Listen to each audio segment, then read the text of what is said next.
Welcome to Radical Personal Finance, a show dedicated to providing you with the knowledge, skills, insight, and encouragement you need to live a rich and meaningful life now while building a plan for financial freedom in 10 years or less. My name is Joshua Sheets. I'm your host. Today on the show, I'm happy to welcome back my friend Greg Treat.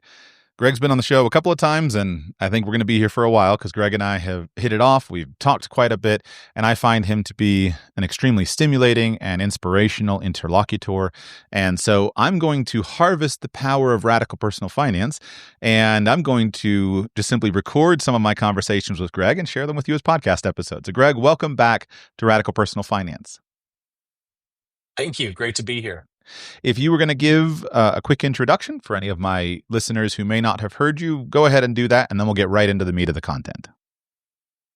Yeah, absolutely. My name is Gregory Treat, and I started out as an estate planning attorney in Texas. And a number of years ago, I came to the conclusion that there was a gap in the services being provided to especially business owning families, that those families were not moving from successful entrepreneurs, people that had built something. They were not moving into that category of legacy or dynastic families, the kinds of families that could get good outcomes for their children and their children's children. And if you're familiar with Christian theology, that there's a verse that says a righteous man leaves an inheritance to his children's children.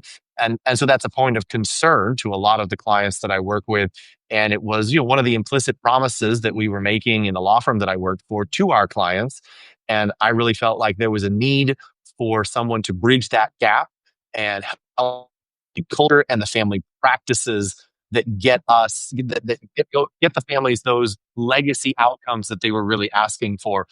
We had legacy family clients and we had regular clients, and we were giving them the same tax strategies. We were giving them the same legal entities, but the outcomes that they were getting, the legacy outcomes, were not the same.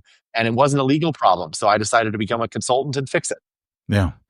Well, I'm glad you did, because after years of doing the kind of the technical side of financial planning, where I've realized I think we need the most help is exactly on what you've described. It's relatively easy to, once you know what the goal is, it's relatively easy to ask a lawyer to create a particular kind of legal structure that will accomplish the goal. And probably today and also in the coming years, we can just simply ask AI to create the legal structure for us.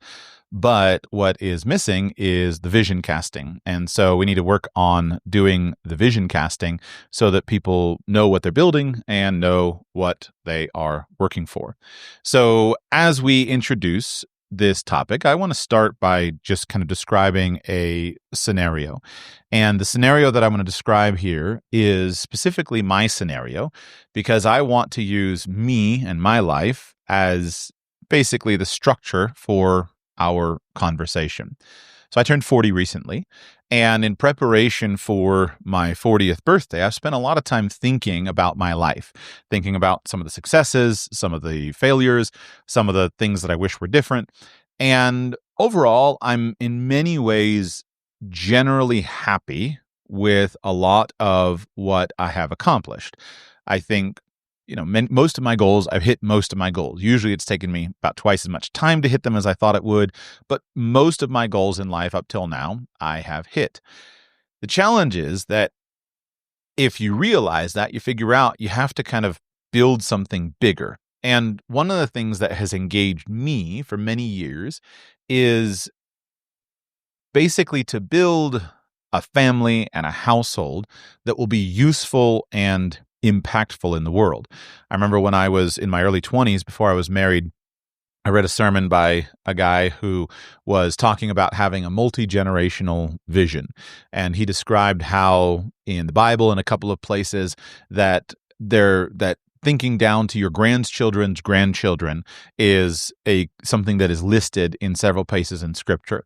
And years ago, I came across the story of Jonathan Edwards, and he and his wife and their descendants, and then that was contrasted all throughout the 20th century, the 19th and the 19th century, I guess, also the 20th. But there was contrasted in terms of the impact and the difference between Jonathan Edwards and his descendants and their impact on society, as compared with a family named the Juke family and their dependence on society.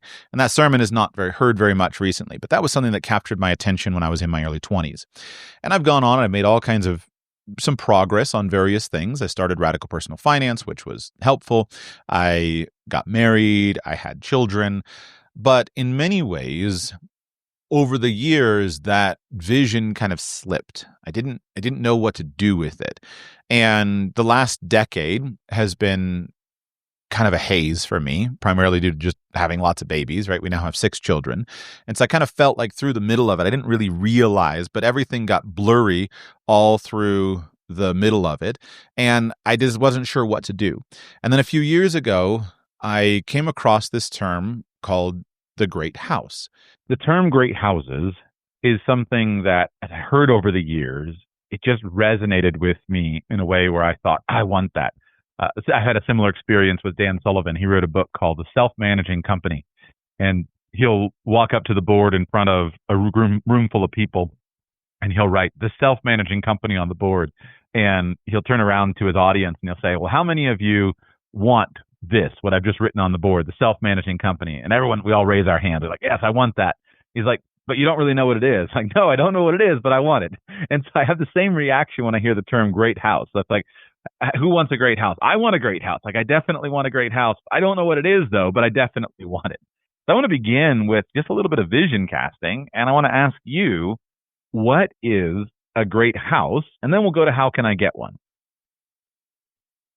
Yeah, absolutely. So, I mean, the way that I think about building long-term multi-generational structures is you start let's break it into 3 different levels. So you start with the first level, which is a good house, a house that attracts people to it. And basically the main thing that you need to build a good house is you need a compelling vision. That's one of the things that kind of is one of my basic messages of hope, and I try to have as many of those as possible. Is we can have we can start with a compelling vision, and you can actually attract people to what you're doing and what you're about without having built all of the things. Right now, as you have a compelling vision, you're probably pitching them on some kind of generational continuity, right? Some ability to build the second level, which is a household. Or the way to think about a household is a house that holds onto property, a house that holds onto people, and that holds onto them in a virtuous way, not in a destructive or degrading way, a way that actually increases their agency, increases their ability to pursue their goals and to pursue the highest goals that they can imagine. And a lot of what that looks like is getting good at discipling people, getting good at supporting people when you have new relationships, when you have wives and daughter-in-laws and son-in-laws and all of these different people joining what you're doing, and then folks that are coming alongside as brothers and friends and people that are attracted to the mission that you've articulated, and attracted to it not just in a way that says I want to do this for the rest of my life, but that says I actually have some sense that this mission that we're on together is so good that it's the best thing, that participating in this mission beyond our lifetime is the best thing that I could give to my children.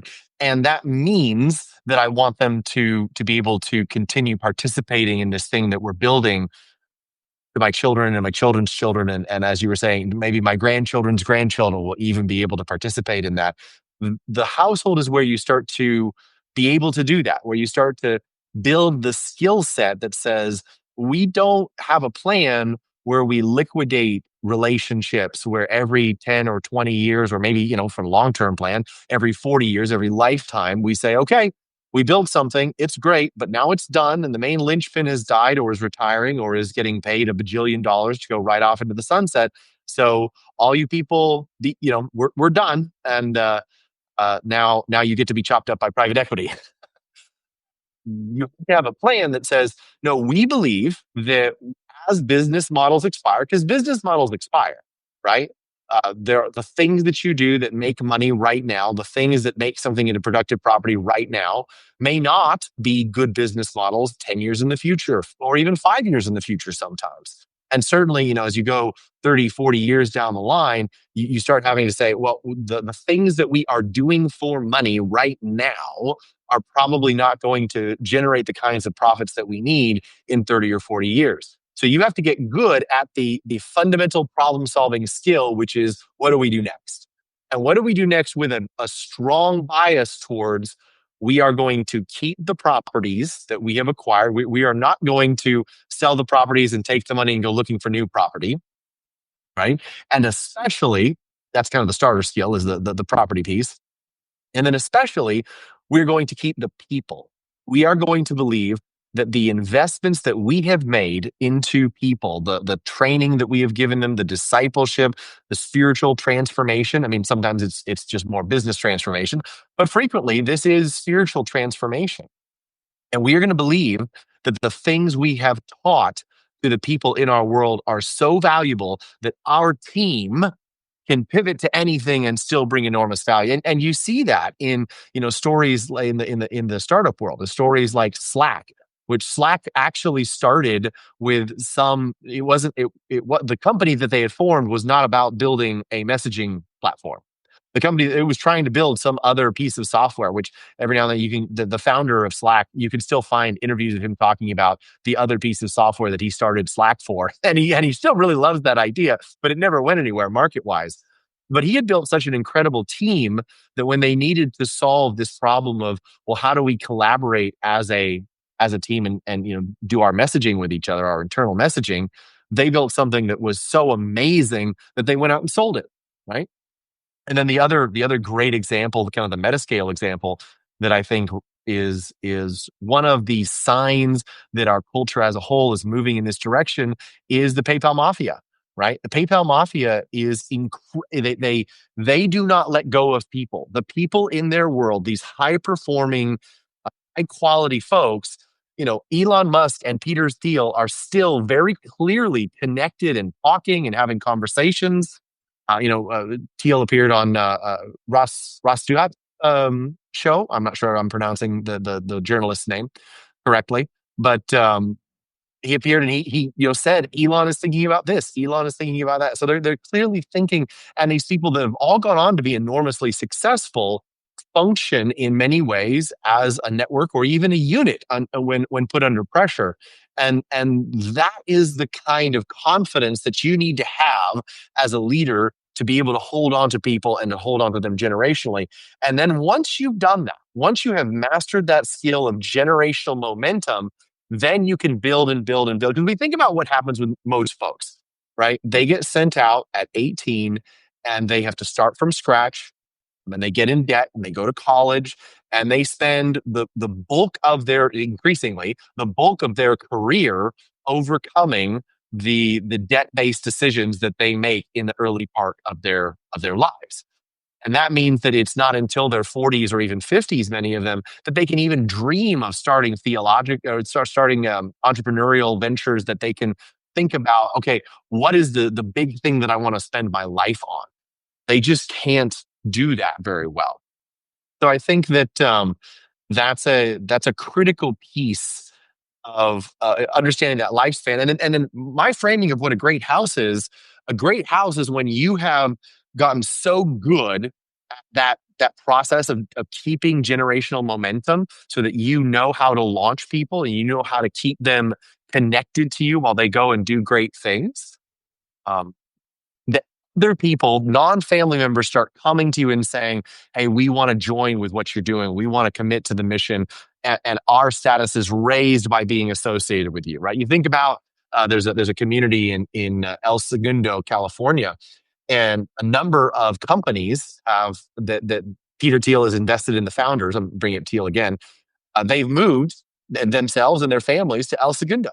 Right? There is very clearly a patronage relationship between this brilliant financier and just Peter Thiel is a polymath in many ways. He does a bunch of different things, but the status of those companies is raised by being associated with Peter Thiel.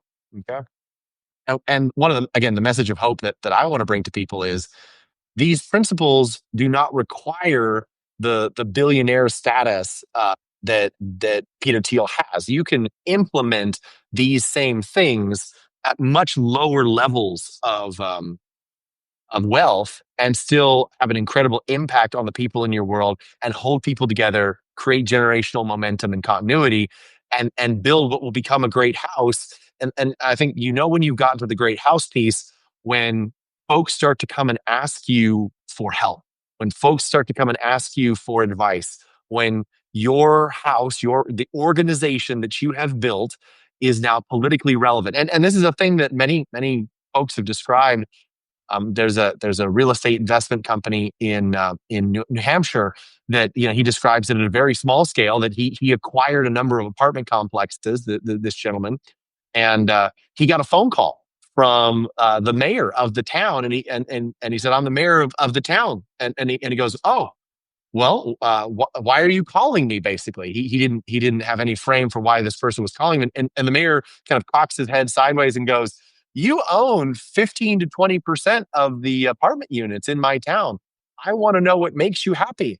I want to know what you need to not basically turn those units into slum units and ruin the town."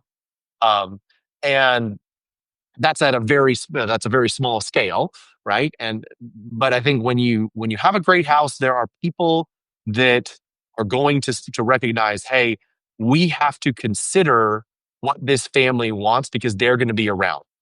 I've dealt with some very long term thinkers, and they think of themselves as family that's going to be around. One of the definitions of a legacy family or a great house. When I was an early lawyer, I had a conversation with one of the clients, and they were a fifth or sixth generational family, and basically they said, Greg, I like you. My family's been around for six generations, long before your little law firm came into existence, and we intend to be here long after your little law firm is gone. And it was interesting to me the way that they thought about things like politics, because they didn't have to run for office. They didn't have to, if they got a bad politician, they would just wait him out. And in their minds, they were the permanent residents of the elite class of this town because they had been here for so long and had such an impact, and they had the systems designed so that they could continue and reasonably expect to continue to have that impact for generations to come. Now, there's always work to be done. People have always got to, do their part in the generational chain, but they had mastered the skills of generational momentum, and that meant that they could have an impact on their town and their community for the things that they believed in. Probably me and you and your audience probably wouldn't agree with very much of what they believed in, but they had an incredible impact in that direction. So There's a lot hopefully of that's an answer to the what is a great house. it is. I want to. Well, you mentioned that we start with a good house, and then you mentioned what a great house is, and I believe you said there's a middle zone. So I want to make one comment and then come back to the structure and see if you want to flesh out what that second tier was that I think you Yeah. skipped over. One of the things that is apparent to me that was a flaw in my thinking when I was younger was short-term thinking, short-term itis. And I think there were probably two or maybe three factors that affected my thinking. Number one was Y2K. I wasn't surrounded by, my parents my dad never cared about Y2K. So it wasn't in my family, but I got interested when I was a teen. I would go to the grocery store and I would pick up survival magazines and Y2K stuff. I got interested in prepping when I was a teen, reading about Y2K stuff. And Yeah. then all of a sudden Y2K was nothing, but it was a component of kind of short-term thinking. The world's going to end. I think a second thing was dispensational theology in the Christian world, and dispensationalists, which is a subset of Christian eschatology, basically the end of the world.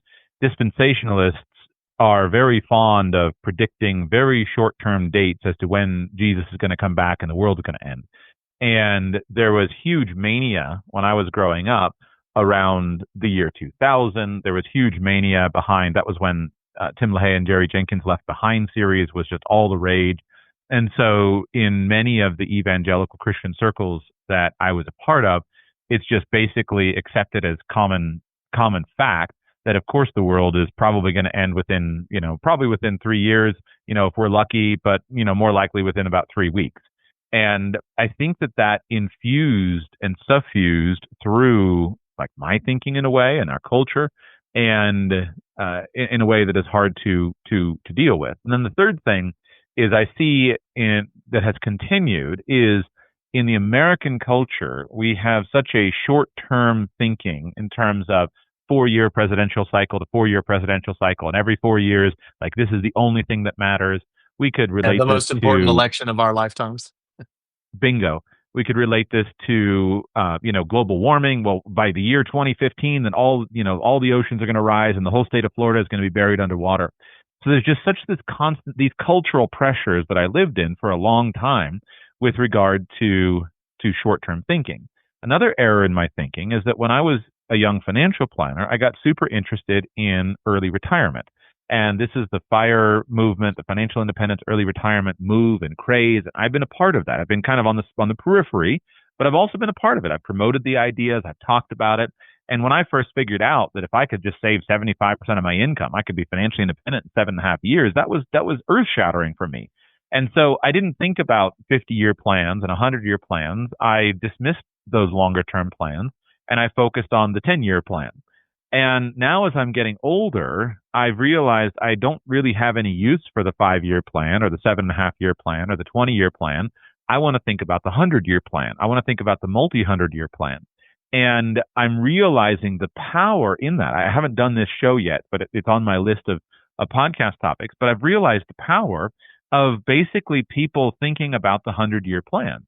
If you have a guy who could retire at 60 and he works from 60 to 70, and all he does with his salary that he doesn't need is put it into trust in a 100-year trust, and hopefully, again, the cultural stuff that we're going to talk about as part of that, it's astonishing what the money could do over that time if he just were thinking long term.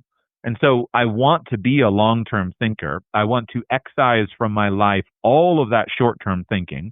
And I want to think in terms of multiple decades at virtually all times and hopefully multiple centuries. And so I realized these errors in my psychology and I'm trying to get rid of them, but I see how damaging they are to long-term plans.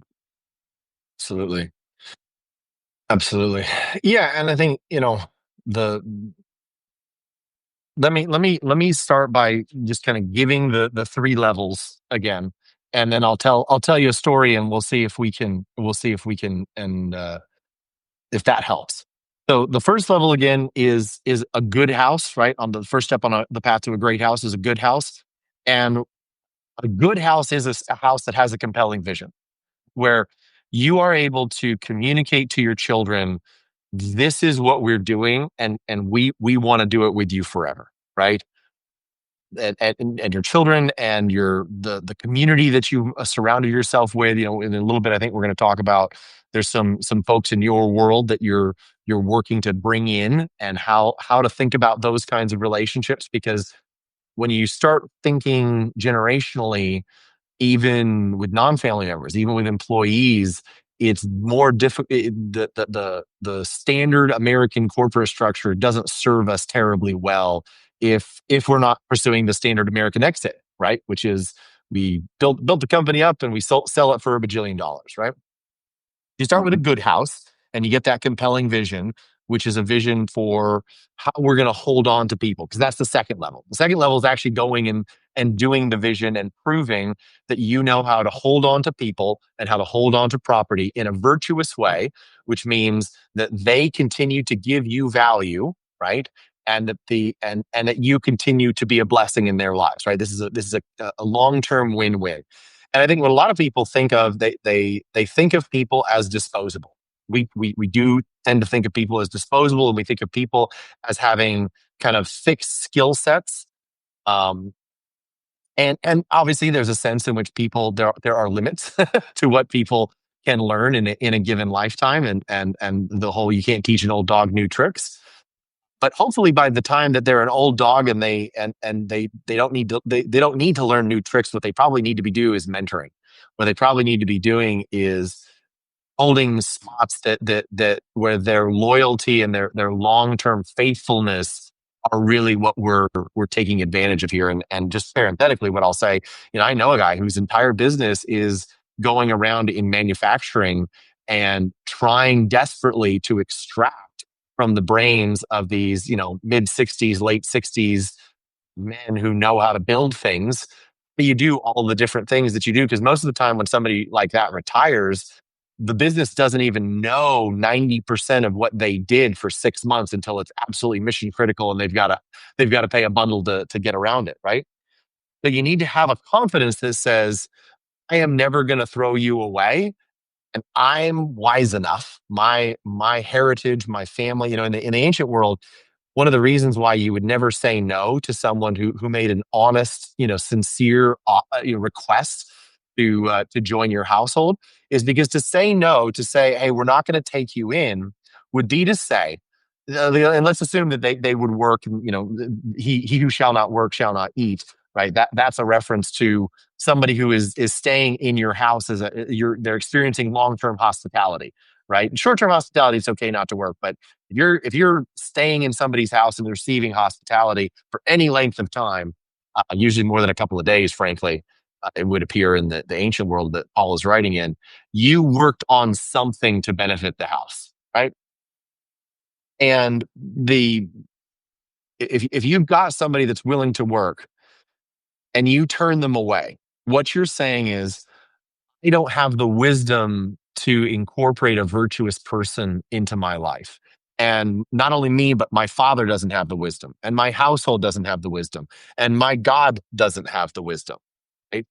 And that was a thing that in the ancient world was considered shameful. You just wouldn't say that, right? You would have the absolute confidence that if this person was virtuous, that if they were the kind of person that was going to be loyal and going to be faithful, and they were hardworking, and they would listen to instruction, right? These are all moral qualities. These are not these are not IQ qualities that you as a householder could find something for them to do. All right. And that's really what I would think of as the second level. It's when you as the leader know that you know that you know that you can find something for these people to do that is going to be beneficial to you and beneficial to them, which, in our modern culture, we tend to express that as, I can afford to pay them enough for them to live a good life, right? And good life means different things to different people. That's kind of one of the complexities of the situation that we're in. But that's that second level. It's when you know how to make somebody an offer that says, well, we can keep doing this forever. And if your kids are willing to keep playing the game, there's no reason that our fundamental relationship has to stop. So let me give you an example of to do that, it requires a certain level of vision, right? So there was a family that I worked with early in my career that the father was a realtor, very successful realtor, owned a brokerage, had a dozen agents under him. And he also owned a remodeling company. And being a realtor is a great. I may have told the story on one of our earlier podcasts, so hopefully I'm not regurgitating too much.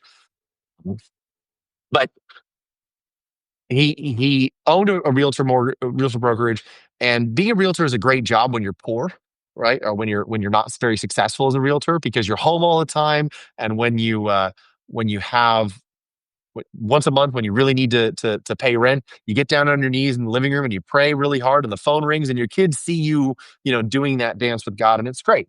Well, when you're a very successful realtor and you're working like 80 hours a week and you have 6 or 7 kids, it's not that great of a family job, at least not the way that he was running it. Um, and what we, but he didn't want to sell it because he had a theological frame that said, I need to pass on this business to my oldest son in particular. And good for him, he had an oldest son. And that's what the business. So I've got to hold on to this thing. And his son, as life would have it, wanted to go do his own thing. Classic American story, right? Wanted to be independent, wanted to go do his own thing. And what his son wanted to do is his son wanted to start in-home hospice care for special needs kids. And there's a much longer story there that I'm skipping. There was a girl involved, et cetera, et cetera. But the dad responded very negatively to that. He in his mind, he had sacrificed, he had done a bunch of things, and the family business, right, the realtor brokerage was going to fall into ruin because his son was not willing to take up the mantle that his father had prepared for him. And this was very distressing to him theologically. So I got brought in and I, kind of sat with the dad for an hour and we were waiting for the son to come in and I asked him, hey man, what made you successful? Tell me about your life. And he starts with, well, I started off in funeral homes. And I was like, okay, I didn't see that one coming. But he told me the secret to success in funeral homes was safety and dignity. Safety because you're dealing with dead bodies and people are, there's rules that can never be broken. But also, the whole point of a funeral home is for people to give people space to grieve. And his frame for that was dignity. And he said, when I went in to being a realtor, that I carried that mindset with me. I'd look at new clients and I would say, hey, what would make this client feel safe and dignified? And he would he would show people the houses that his understanding of safety and dignity meant that this client would like those houses in the terms of would they feel safe, would they feel dignified in this house. So we have that conversation. It's a wonderful conversation. The son comes in and I turn to him. I'm very positive. I'm like, okay, I'm a small business attorney. I hear you're starting a business. Tell me about your business. And as we explored what the business was and why he wanted to do it, I was able to get the son to say, and it doesn't always happen like this, but it did for this particular one. He said, want to do this in-home hospice care business because I want the children to be safe and I want to give the parents back their dignity. Okay. I want to give the parents back their dignity. And so he had never lost his father's heart. Number one, that's the first lesson. And number two, the business was not a realtor brokerage. The business, the family business, the thing that they could pass down from generation to generation was this family applies for them the biblical principles of safety and dignity to discrete spaces. All right. And that arrival at that moment of self-discovery, that ability to articulate, hey, this is what we do, because a realtor brokerage might go out of business. The things might shift in 40 years. Who knows whether the models will be the same? I mean, presumably people will still be buying houses, but a lot of the brokerage models are based on kind of the particular regulatory environment that we have right now. And so I think the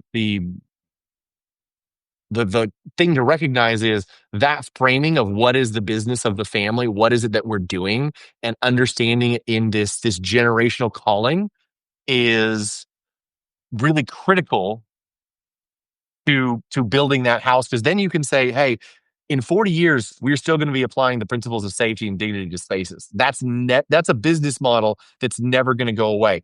Now, we've got to figure out how to do that in each generation. We've got to figure out how to monetize that IP, let's say, in every generation. But we believe that fundamental skill set will have value in 40 years and in 100 years and 400 years.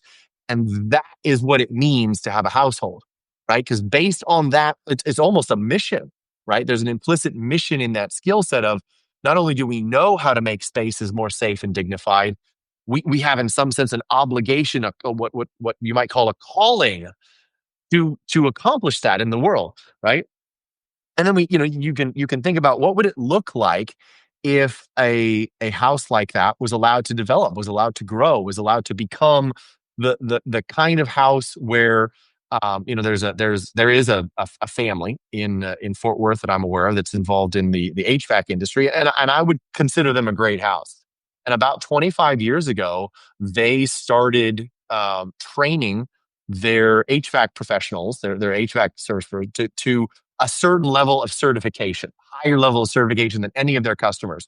And initially, they kind of struggled. They lost a bunch of money because they would train these people in trainings that were very expensive, and then the guys would walk and go to another company and get good return, get a much higher salary.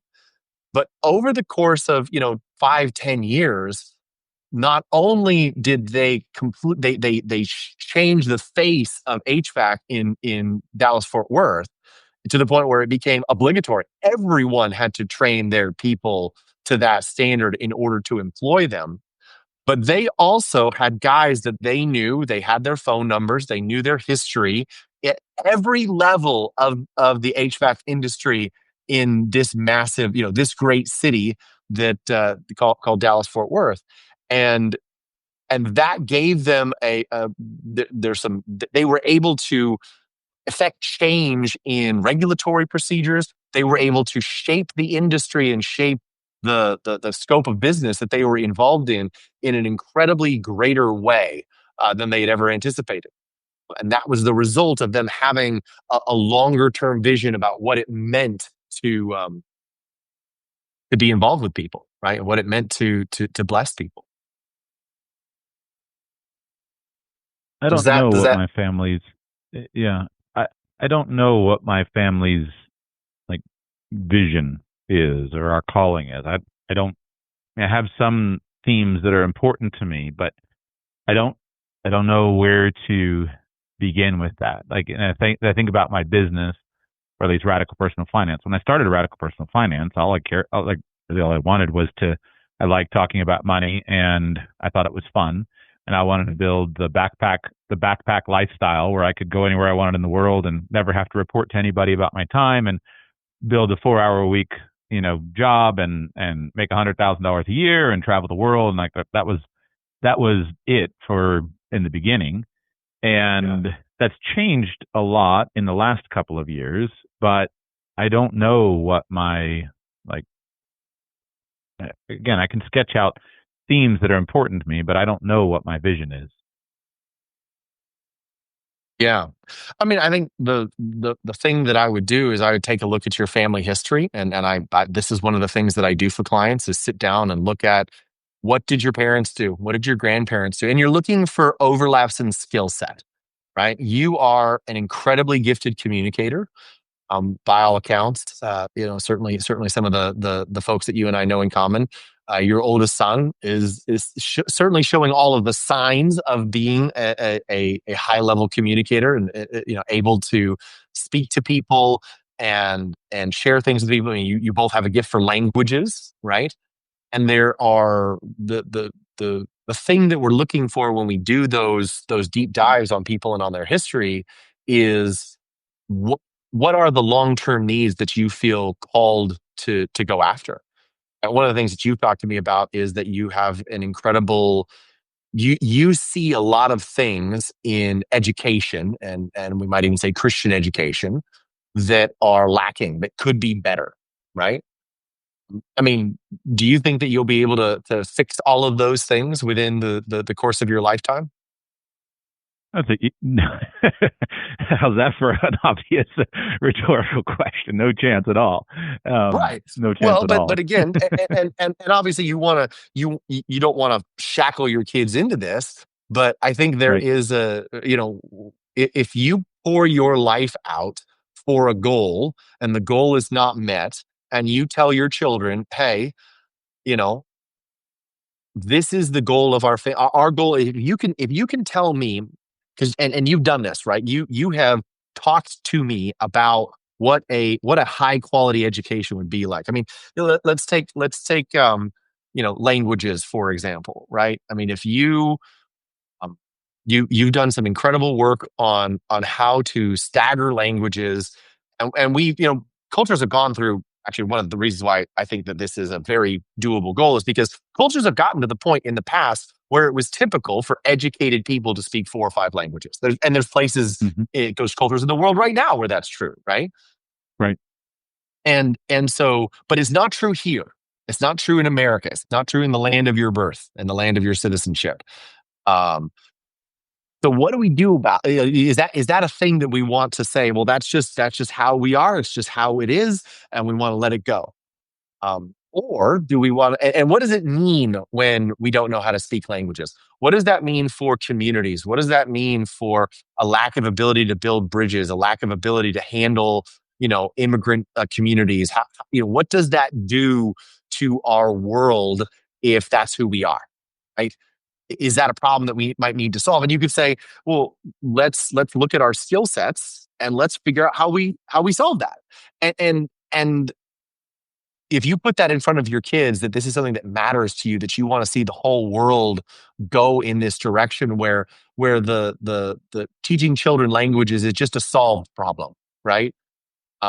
You can probably make an app and make a bunch of money in languages in your lifetime.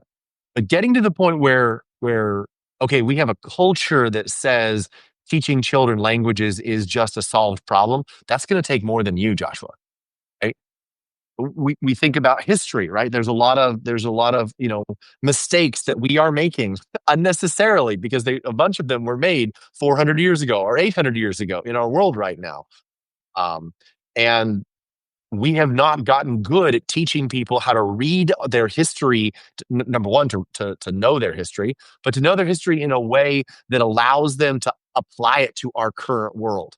We have not gotten good at education being a thing of joy and not drudgery, right? I mean, one of my phrases is, we always ask the question, does it iterate?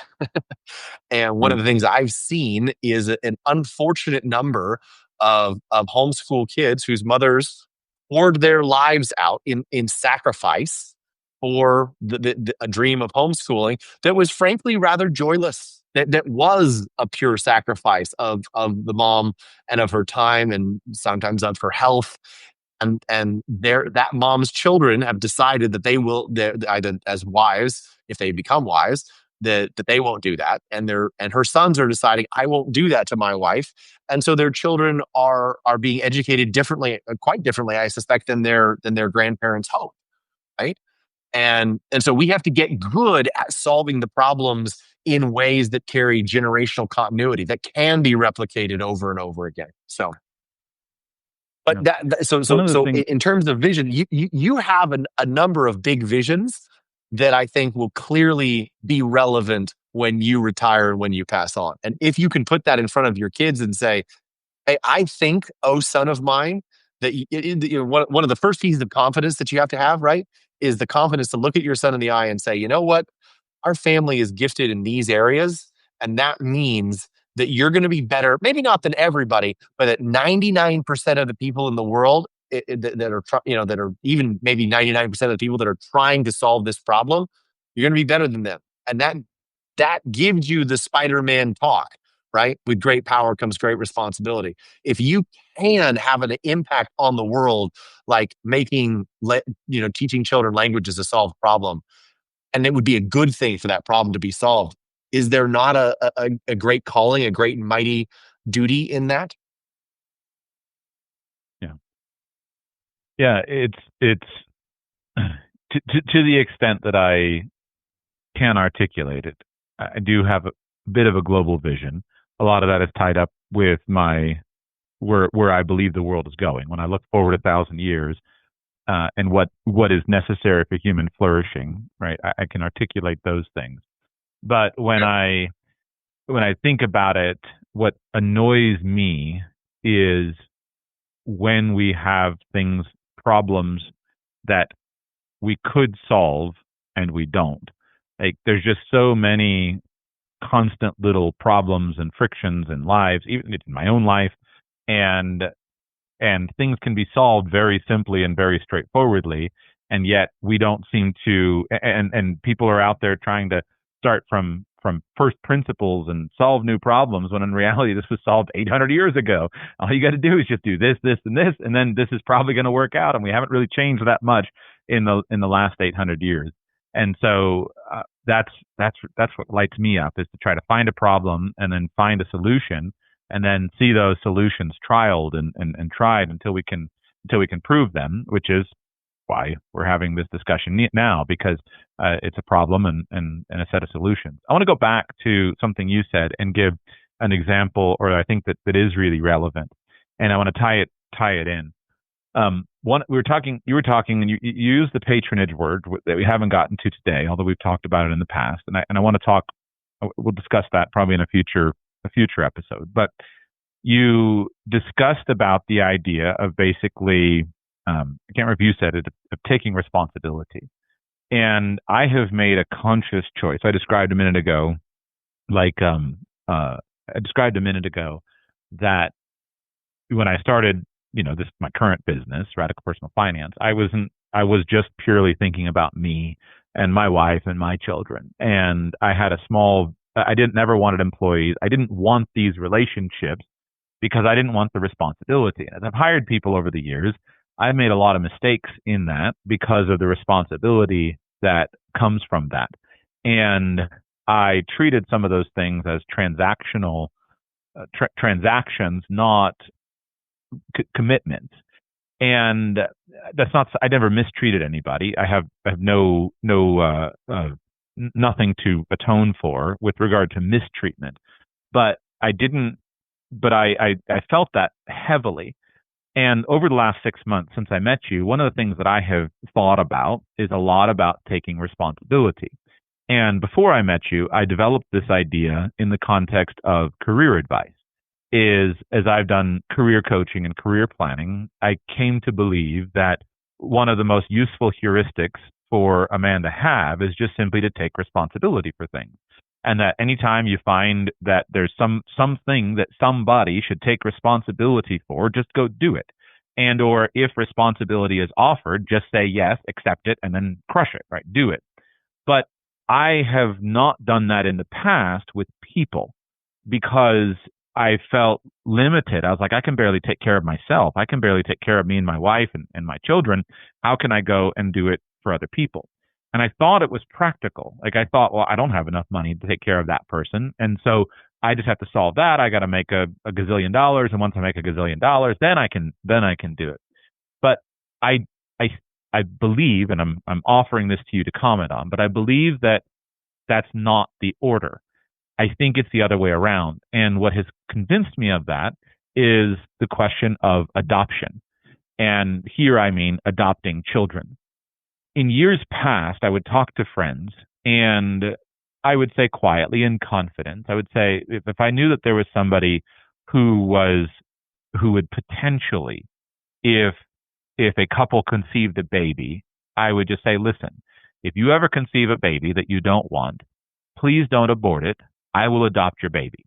And I would just say that. And I didn't have the resources, but I just said it because I believed fundamentally that would be true. And I saw, there was a really compelling movie I saw a few years ago. I forgot the name of it, but of a man who was a Kenyan orphan and basically did the same thing. And I have admired for years the people who have done that, who have walked into their community.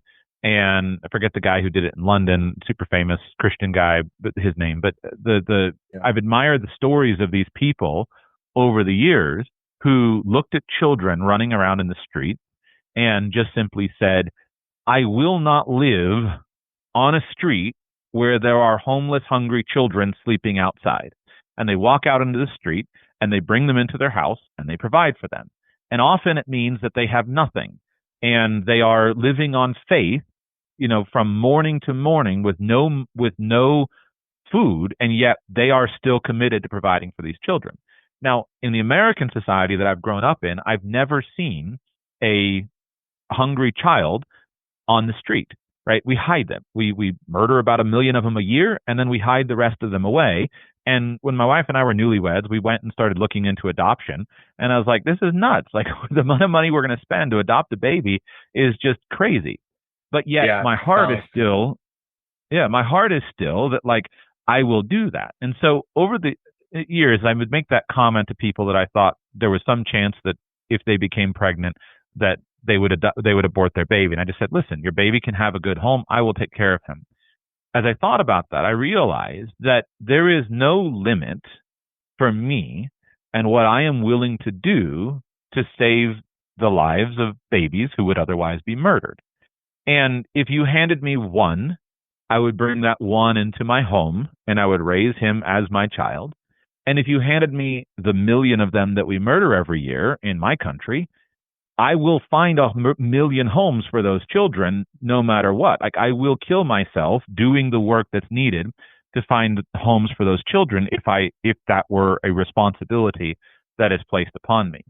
And I thought, here is an enormous disconnect in your thinking, Joshua, that you have no fear of the responsibility of 100,000 babies because you would find a way if confronted with It'd those be the babies. right thing to do. Right, right. But yet you have a fear of these, of taking responsibility for these other people. And so I've realized that it's not a matter of resources, it's a matter of commitment. And that when there is commitment, then we'll figure out a plan. And if that means that I'm going to have 32 children in my household and they're going to be lined up shoulder by shoulder on the floor of the living room because we have no beds, no problem. That's what we'll do. And so I have done this. This is what I have done in the last 6 months is I have decided to start taking responsibility for more people. And so I won't list any of those people, but in my family and friends and people is that is something that has changed me. And I think that is an element of what you're describing. It absolutely is. One of the things that when we talk about that confidence, right? What is the confidence based in? Well, it can be based in your faith that you have, and the Chinese have this word that gets translated into English, ancestral teachings, which is probably not the best translation, but it's a translation that we've gone with for about 100 years now, so it's not going away. And the idea of the ancestral teachings means we have a bunch of good techniques for managing people, for helping people be successful, for incorporating them into our household, and we know how to do it. And we know how to help people respond appropriately to different social situations. They're not going to shame the family. They're not going to embarrass us. They're going to be a net gain. We're going to put something in them that can be a net gain. And you can believe in your ancestral teachings and you can believe in your skill sets. But ultimately, when you sort of press into the families and the cultures and the people that do this and that do it well, they all have this innate sense of rightness and they have this faith. They have a faith that people are valuable. They, even in cultures, even in communist China, where the publicly upheld philosophy of that their nation is based on, does not come to that conclusion. Even in Muslim cultures, where again, maybe firstborn males in particular have some value, but most people, uh, most men and all women, basically have very little value in those cultures. And yet, when you find the folks that take people into their house, they know it in their bones that they are doing the right thing by saying, this person is valuable and I'm gonna take somebody into my house because I'm gonna find there's gonna be a way for me to unlock their value, and that will repay me 1,000 times over for everything that I've done. Right? If if I can put something into them, it's gonna come back to us. It's gonna come back to us. And you got to have that fundamentally as a matter of faith of what do you believe that people are, right? Do you believe that people are, parasites, that we're all in this brutal competition for survival? Or do you believe that God has put eternity into the hearts of every person you've known? There's this great, C.S. Lewis quote about, we are the true immortals, right? You've never met a mere mortal. Every person that you've ever met has the capacity to become a being so close to God. And I'm paraphrasing here. I don't have the quote in front of me, but being so close to God that you would be strongly, overwhelmingly tempted to worship it were you to meet it now, or a demon so foul that your mind would break from the sight of it, right? These are the people that we're around. There's enormous value in the people that we have. And I think that there is an enormous damage and danger in the way that we treat people in our modern transactional culture. We throw people away. I've read the biographies of a number of professional athletes over the course of my life. I'm not super into pro sports, but they're people that are very, very effective and very, very talented, and they're successful in their way. And I want to study that. And one of the things that's always stuck with me is in various sports. Actually, less than in the baseball context, oddly enough, but certainly in basketball and overwhelmingly in pro football, there are these moments of transcendent joy that people have. This is kind of going back to the games of life, games of death conversation that we had in the roundtable. There are these moments of transcendent joy where the team locks in and they really believe that everyone in the room is working towards the same goals, that they love the same places, that we all win or lose together. We're on the same team. And you see people that perform at a level that they couldn't imagine performing before having that experience. There really is a team effect. There really is moments where a coach and a quarterback and certain key leaders in the team can cause the team to come together and they perform at these amazingly high levels. But then there's a tragic story. And the tragic story is, well, next training camp, you got to compete for your position. And when that's handled badly, there are many people who are incredible performers who retire from pro athletics altogether because it's so spiritually jarring to them to go to split back and forth from during the season, we're all on the same team, we would die for each other. And then during training camp, we're all in competition and we're hoping that the other people fail, right? So that we can succeed. And it's a really hard thing. And in many ways, that's how every part of our culture is, right? We demand people perform, and if they don't perform, we throw them away like trash because we are not responsible for them. I am me, and you are you, and there is no capacity for the kinds of bonds that every prior culture have, right? To not have people that you belonged to not have brothers. There was a word that's translated orphan in most of the Old Testament, especially in Psalms, that God places the orphan into households. The funny thing about that word is it doesn't actually mean orphan. It actually means only child. But there was such a negative stigma, such a sense of, oh my gosh, there's no one that you belong to. There's no one that would take you in. There's no one that would come and help you in that word, that we have to translate it as orphan. Otherwise, the modern audiences just won't get the level of punch that the original language expects you to see, right? In that context. So I think that you have to have the confidence that says, I don't have to play the game where I throw people away. And maybe you get that confidence again from studying history. Maybe you get that confidence because you think you're the greatest thing since sliced bread and you can figure out all the problems. But again, my experience and overwhelmingly is the people that have that confidence comes from their faith. It comes from their understanding that ultimately there is a God and he has put value into people's hearts. And if you will say, you know what, I'm going to find the value, then he will reward you. And there really is value there to be found, to be accessed. And that's, my testimony of my grandfather, who was a good leader of men in this sort of great house patronage style frame. He really believed that the people that he took in were his responsibility and that there was enormous value there. Now, you gotta deal with moral issues, right? And if somebody has a moral failing or something that they won't address and they won't handle it appropriately, we're not God. We can't redeem someone's soul, right? We can't bring someone back from that. But in terms of performance, well, performance is, how is this person valuable? Well, a lot of times you need the business owner, you need the householder, you need the top level guy to figure out how they're valuable. And that guy has to have the confidence that says, you know what? There is a solution for this. And so that's incredibly encouraging to me that you've had that experience, because I think it's a not a common one, but it's a necessary one to go down the path that we're going.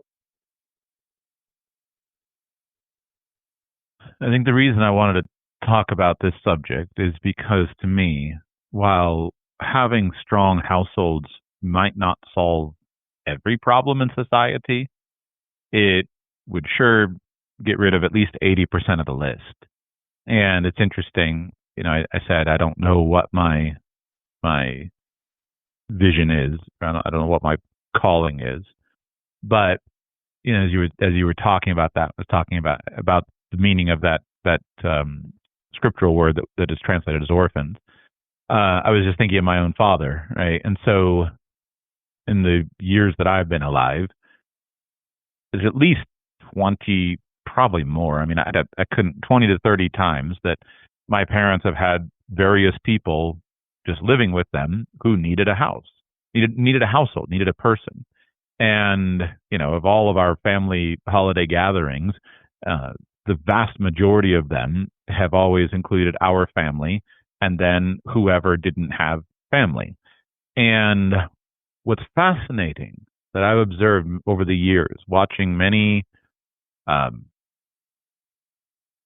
want to be accurate but polite, many broken people, many broken single men, broken single women living in my parents' home, is that their brokenness was a direct result of lack of family. And I think we make two errors on this in our modern political discussions. Many people rightly identify that if you just coddle people and you just go weak if you don't, if you just say, well, you broke the law and therefore the wrath of hell is going to come down upon your head. Okay, that's justice. And if you and you can't just go to somebody who is a wicked person and say, well, there's not going to be any penalties for your sins, and we're just going to look at the fact that your father didn't, your father beat you when you were a child, and therefore we're going to absolve you of the suffering that you've experienced. Right? That doesn't work. But then on the other hand, it also doesn't work to think somehow that a boy growing up with his father beating him every day doesn't impact where he goes. Like, obviously it does.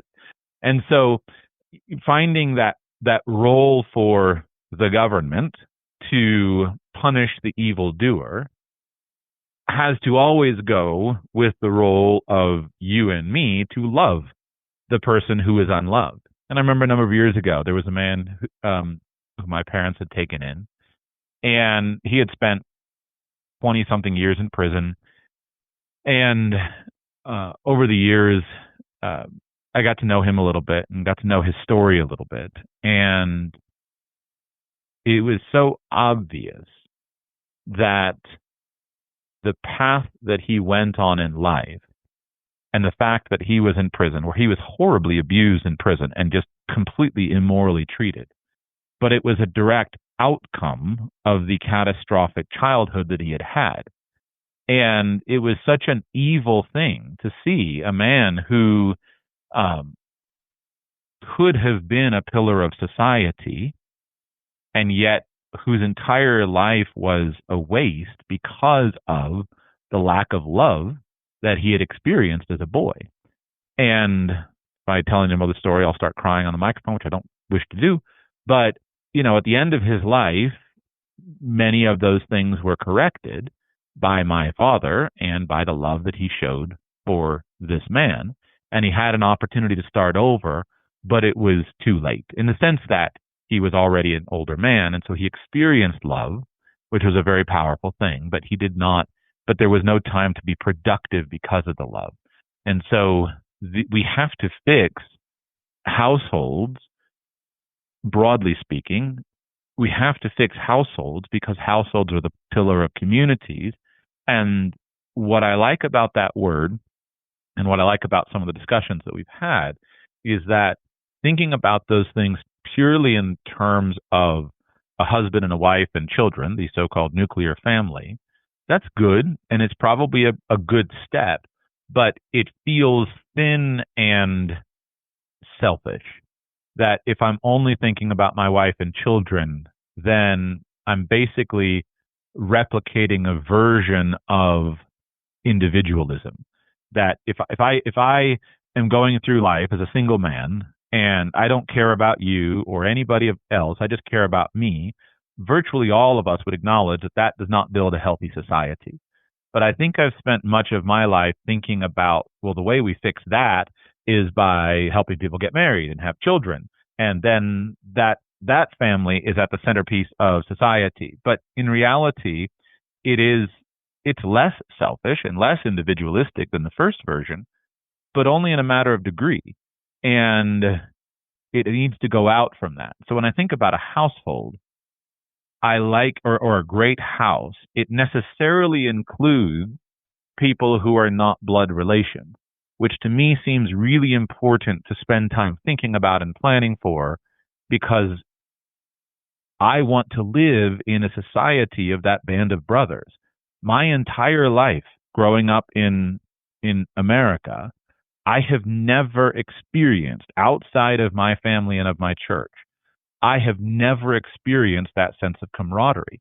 And I look around at our society right now, and it seems to me that this is a core and fundamental issue to the brokenness and the anger and the frustration and the fear that so many people are achieving, because they're going through life not as part of a team, a committed band, but they're going through life as sole actors. And it drives me nuts because even as a financial planner, I watch this stuff on Twitter, right? And some girl will come on and she's 24 years old or 26 years old, and she's sitting in her car crying, and she's crying about she has these high student loan payments, and she's and she can't even afford her rent and all these things. And and so all of the right wing people will come and like, well, didn't you know you were so stupid to take out those student loans, and just dump on her. And nobody has a sense of compassion. I look at her and I say, yes, of course, if she had come to me, and I had the chance to counsel her for the student loans, then of course I would have tried to help her avoid that. And of course she has to take responsibility for it. She's a grown woman. There's an element in that.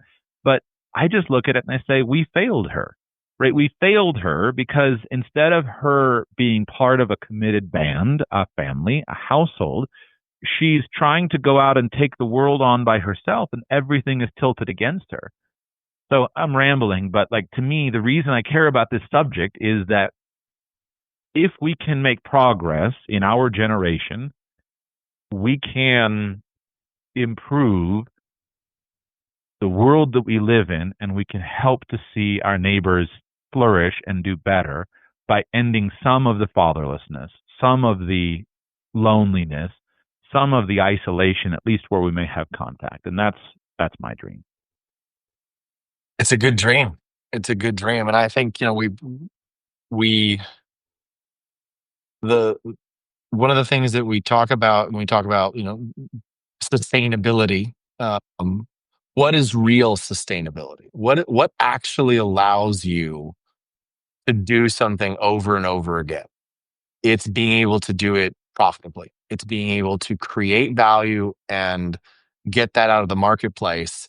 And so what I would say is, one of, again, that core piece of confidence that says we can continue in a virtuous relationship forever, for the rest of your life, and that if your kids want to join, that they can too. That there doesn't have to be the sending out. Now, if somebody wants to go out, if somebody thinks that they have a new calling and a new vision, and they want to go in a different direction than what the household is doing, than the mission of the household.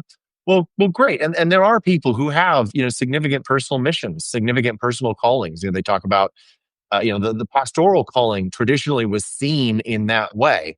Traditionally, you had a family that had a calling, that had a frame, and they had a mission that they were accomplishing. And after a generation or so, you get one son that he's the person that God has kind of selected out. He's going to go serve God for his life. But the expectation was not that that the rest of that family was going to go work in charity work, or that the rest of that family was going to go work in nonprofit work.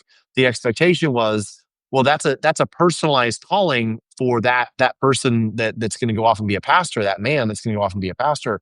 But his kids will probably come back to the family business, right? His kids will probably come back to the family trade, and that there is continuity in giftings and in value, and that when you take in new people, when God brings you people, you find the overlap between the amazing things that makes you who you are and the amazing things that makes them who they are. And there might be a bunch of junk on those people.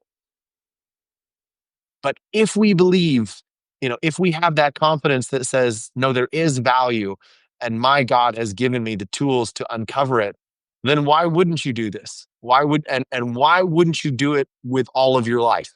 Right. So I don't know how much time you wanted to continue on for this particular episode, but yeah, I think you have articulated in an incredible way one of the core insights that that a head of a household in particular must always have. You have to believe that people have value, and that if you take responsibility for people, that there will be a blessing sufficient to cover that. And that works out in a variety of ways, and it's different for different people based on their giftings and based on what their core mission is. But yeah, if God sends you people and you take them, that's a good thing, because people are not a drain, people are not parasites, people are not worthless. They have eternity and they have value in their hearts. And a lot of the when you boil it all down, a lot of the fear that people have with taking folks into their worlds and into their homes is that other humans are, that there's just nothing valuable, or at least nothing valuable that's recoverable about them. Um, they talk about, that children are emotionally priceless and economically worthless. And I don't believe that. And that's how a lot of people treat other people, right? That they have some intrinsic divine value, but that value does not enter the real world and the world of economics at all. And that's, I just don't believe that. And the people that I've known that have mastered that higher level understanding, they it has been the thing that has unlocked them to an incredible degree. So just to give a concrete example, my grandfather, we had two types. We had about a dozen houses for married hands, excuse me, and then we had a bunkhouse that could hold another 2 dozen hands. And my grandfather, whenever we had the temp hands in and they were doing work, he was always like, "Man, I gotta find a married guy." And I was like, "Grandpa, why do you like the married hands better than the single hands?"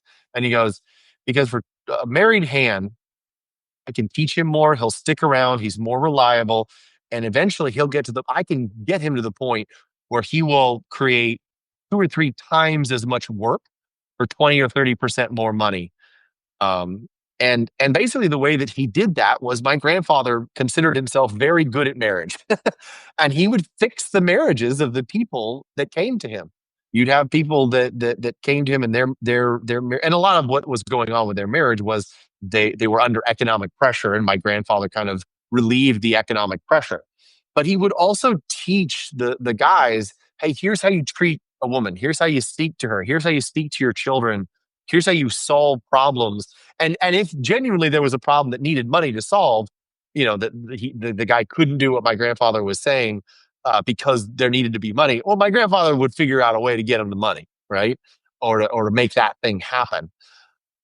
But he changed people's lives, and that was the foundation of his business success for many years. And so and I don't think that anything fundamental about human nature or the laws of the universe have changed since my grandfather's time. So that's my testimony of that. So what do you think, Joshua?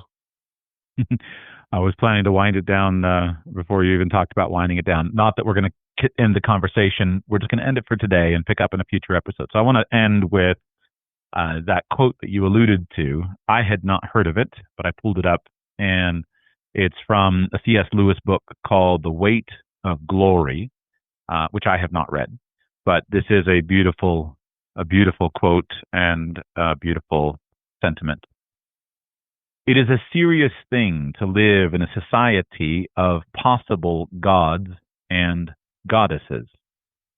To remember that the dullest, most uninteresting person you can talk to may one day be a creature which, if you saw it now, you would be strongly tempted to worship, or else a horror and a corruption such as you now meet, if at all, only in a nightmare.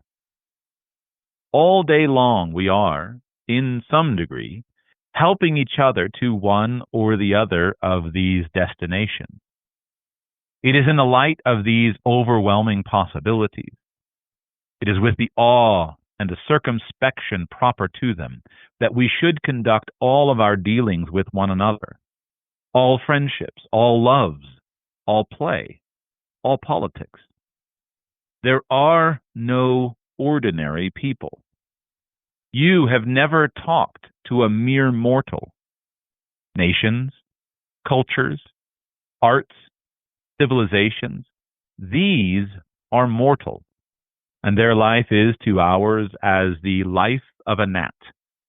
But it is immortals whom we joke with, work with, marry, snub, and exploit, immortal horrors or everlasting splendors. Greg, thank you for coming on today. AvalonCircle.com is Greg's website where he speaks and writes a little bit, and he is available. AvalonCircle.com. I look forward to our next conversation. Thank you so much, Joshua.